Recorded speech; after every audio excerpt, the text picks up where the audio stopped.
eu quero te fazer um convite muito importante, que você gaste alguns minutos, algumas horas do seu tempo e leia esse excelente livro de Edmund Wilson, Rumo à Estação Finlândia.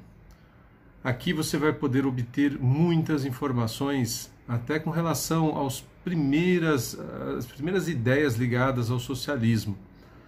Hoje em dia, socialismo, comunismo, globalismo, essas coisas estão tão fundidas em si ali, metacapitalistas se fundindo com... Então é realmente difícil até de entender para alguns que não acompanham. A gente tem tentado tratar da maneira mais simples possível, até porque alguns aspectos ninguém consegue comprovar de fato em que pé que está esse troço. E que se de fato até onde faz algum sentido. Então, leia esse livro e eu vou demonstrar para você hoje, caso você ainda tenha alguma dúvida de que a social-democracia é socialista, é de origem comunista, e há também os limites do entendimento do que é socialismo, o que é comunismo. Isso aí também se tornou assim importante você estudar, mas são filigranas que não vão te levar a nada. Basicamente, eu costumo brincar que socialismo é a droga de entrada e comunismo é a droga mais pesada. Seria alguma coisa tipo a heroína, o LSD ou sei lá o que. Vou te dar um parâmetro interessante aqui sobre um aspecto que prova isso. Em vários momentos do livro ele já cita, até ali no período de Marx e Engels, já se cita a social-democracia.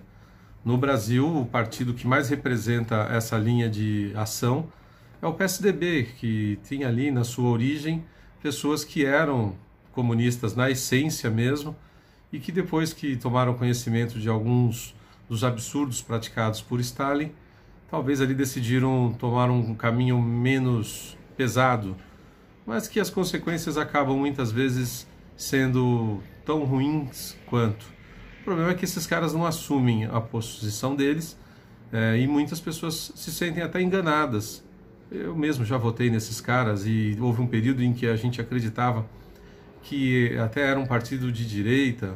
Hoje a direita está dividida aí basicamente entre pessoas que defendem o liberalismo e o conservadorismo. Existem pessoas defendendo que isso é uma contradição em termos. Eu não defino assim porque o ser humano não é uma máquina.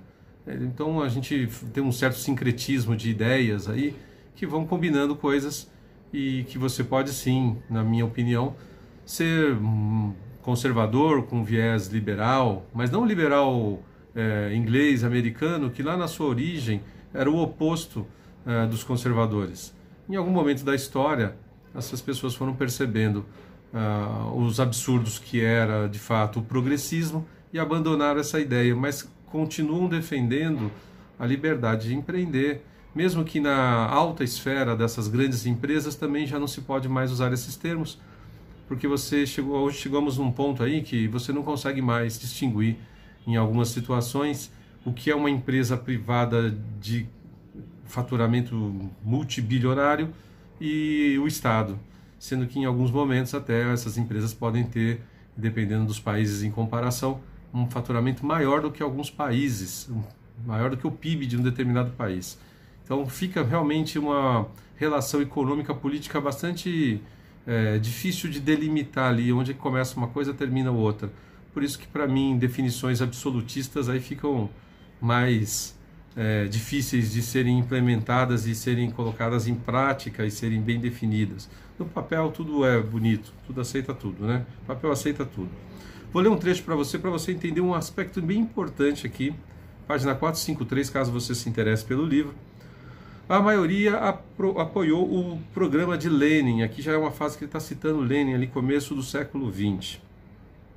Seus seguidores vieram a ser conhecidos como bolchevique, que em russo significa bolcheviques, ou membros da maioria. Então houve um momento ali que simplesmente ele era um termo usado para uma ala que tinha uma tendência e tinha um grupo maior, que era a maioria nas suas ideias ali, e seus adversários como menchevique, ou em português mencheviques, membros da minoria. Esses termos, por estarem associados às palavras russas que significam maior e menor, com o tempo adquiriram para o público conotações de força e fraqueza, abundância, escassez, exigências máximas e mínimas, e a partir desse determinado momento ali, em termos como duro e mole, passaram a ser empregados com frequência no interior do partido. Era um racha ali de ideias. Resumindo, a grosso modo, que é o bolchevique, era um tipo mais truculento de socialistas e comunistas que iam mesmo para o enfrentamento físico, atentados terroristas, mataram lá o czar, eram coisas mais pegarem armas mesmo. De um determinado momento, esse termo começou a ter essa conotação. E os mencheviques começaram a ser usados esse termo como um grupo que mais da social-democracia mesmo, ali, de um socialismo mais gramsciano, Marcuse, que são os caras do marxismo cultural, que vai mais pelas ideias e vai degradando a sociedade por meio de ações de alteração da janela de Overton, do comportamento humano. Quando vai ver o socialismo já está instalado, é o que eu chamo de comunista inconsciente. Muitas pessoas acabam agindo como comunista, têm comportamento de comunista e pensam que são liberais.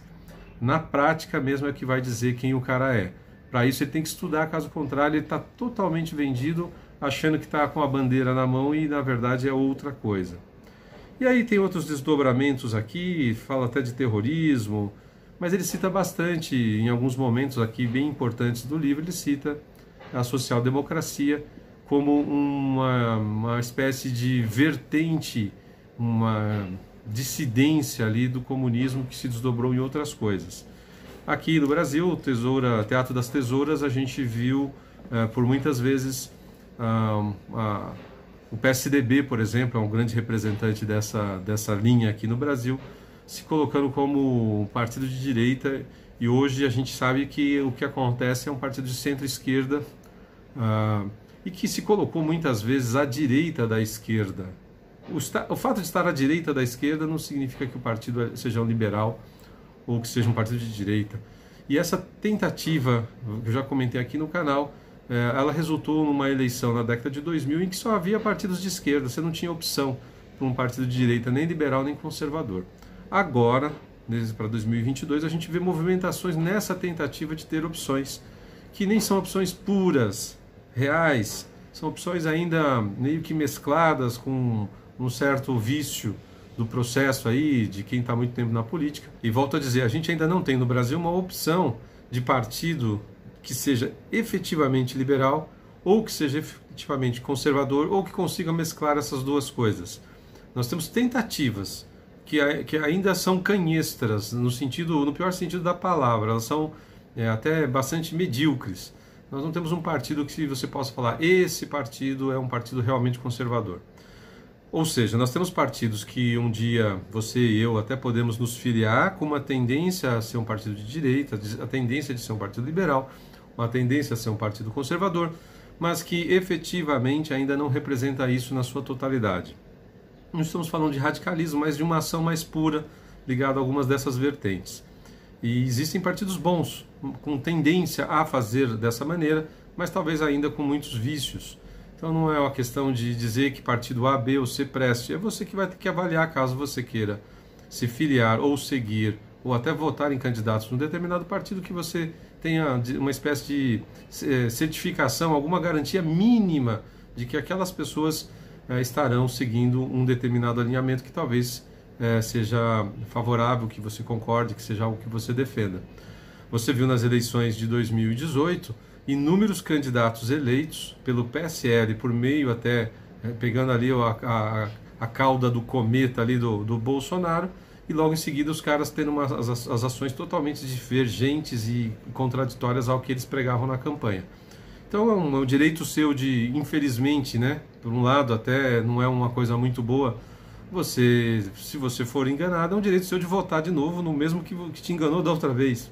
Mas eu espero que você acorde, tendo um candidato aí, votou nele, não prestou o serviço que você está esperando, tomou uma outra atitude de alinhamento diferente daquela que você defende, o que ele defendeu na campanha e depois começou a agir ao contrário, não vota mais, faça propaganda contrária e acabou.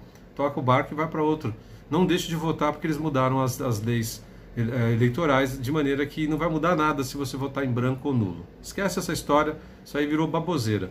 Se você quer um candidato, ou quer um candidato que pelo menos represente o mínimo do que você defenda, você vai ter que ir lá votar nele, caso contrário, você estará prestigiando o outro lado e você estará novamente correndo sérios riscos de ser enganado por quem se diz de direita e não é.